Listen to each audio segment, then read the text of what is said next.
Hiya. Following on from our telephone conversation earlier today, just sending you a progression of your exercises for your shoulder. Seems you're making kind of good progress on what we've given you so far, so it's just now is the right time to kind of step it up and make those exercises a bit more challenging. Okay, so I know you've got a band at home, so first exercise we're going to do, we're going to stand on one end of the band. Okay, so we're going to tie the other one around our wrist. And then we're just going to bring it up into flexion, just about 90 degrees. Okay, so you don't need to go all the way up with these, we just keep these so as if you're going into some resistance, but not too much. So start off about a rep of 2 sets of 6 with each of these exercises. If you find some of them easier to do than others, then you can up those repetitions quite quickly to maybe 2 sets of 10. That's your first one, out in front. Second one, so make sure the resistance is not too much on this one because it's a little bit harder for the tendon that you've actually injured. So with this one, we're going to be leading with a thumb first, and again, we're bringing it out to the side, but just to 90 degrees, and back down. So you're not going through too much resistance there, just at the top, and back down. Nice and easy.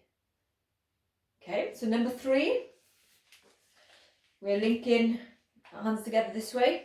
So your supporting arm's not doing anything at all, it's just stabilising. The other arm is keeping into your side and we're rotating out. This is going to be the more difficult of the 3 so far. So with this one, you might want to just kind of give it a little bit more slack. So you're only working into a little bit of resistance. Just to there. And with this one, definitely go easier on the repetitions.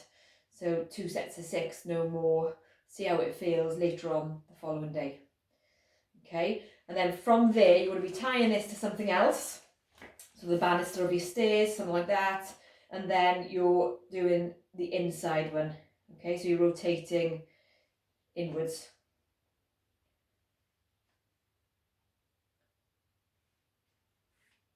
Just to there.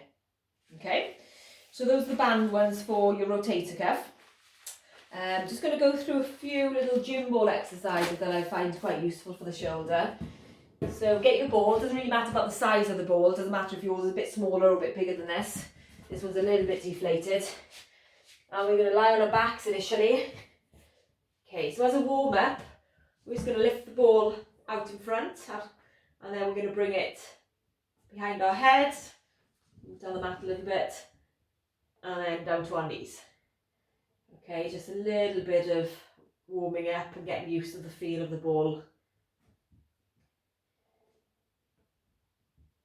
Okay, it's about 10 of those. So then I'm going to use my right arm to show you with this one. So with this next exercise, we're going to balance the ball with our one hand underneath it. Okay, so what this requires is lots of small muscle activity and balance around your shoulder joint. It takes a bit of time to get used to that. So initially, for the first couple of days, you might just want to spend a bit of time just in this position like I am now. And then just practicing, just extending your arm out nice and straight to there. So once you feel you've got some good balance, the next exercise is progression from there is just to do like a push-up with the ball. So bring the ball down, bending your elbow, and you're pushing it back up again. Like me, you'll probably lose your balance a couple of times while you get the feel of it. Okay, so you're just practicing just down and up. Okay.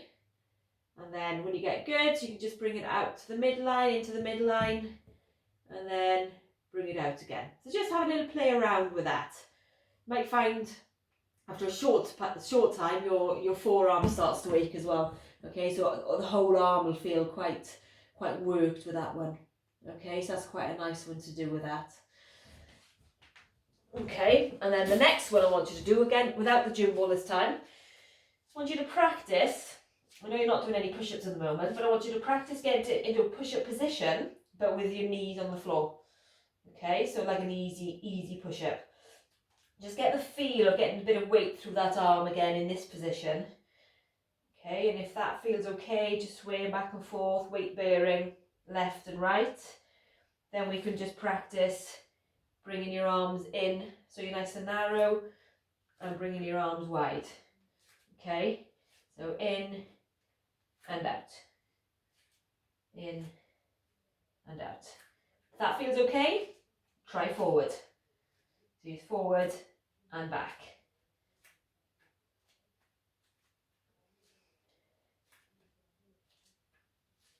So after you've done that for a couple of days, and that feels absolutely fine, another thing you can try is a little bit of shoulder tapping. So you have to transfer all your weight onto the one arm, and then you just tap in either side. So stay on your knees for now, even though this might feel quite comfortable. Okay, so you just need to build up to getting yourself back into a full push-up position. Okay, and then the other one, only another one I want you to do. Back to the band again. So we're going to tie that around our wrist again. You're going to lean forward this time, and then from here we're doing a reverse row. So you're bringing your arm up and back. So you're working back of the shoulder in a reverse row exercise. Just to there. And relax. Okay. So finally, when you sat in your chair, okay, we're going to be stretching out this neck here. So you do this sitting in this position as I am in now, or you sit in a desk chair. You're going to sit on your left arm. Okay, so it's to stretch your left side of your neck. So you're going to sit on your left arm. You're going to tilt your head to the right, and then you're going to bring your hand up and over and give it a nice little pull to the side. So sitting on your arm depresses that shoulder a bit, so you just get a better stretch, and then you get a nice stretch of your neck there. Okay, so you can hold that for a nice 10 seconds if you want to, and then from there we're just going to angle it slightly down to the opposite knee, so you feel that stretch in a slightly different position of your neck. And then from there we'll angle it down again, just slightly angled, and then we can bring it down, chin onto chest. Okay, so you do that both sides. So sit on your other side, you're going to tilt your head to the side, bring your hand across, nice pull towards you, and then opposite knee, and then down again. Okay, so quite a nice one to do for this area of your neck here. Okay, so a good couple of ideas there for progression of the shoulder exercises. So give them a go again for a week, and then we'll touch base again. Thanks.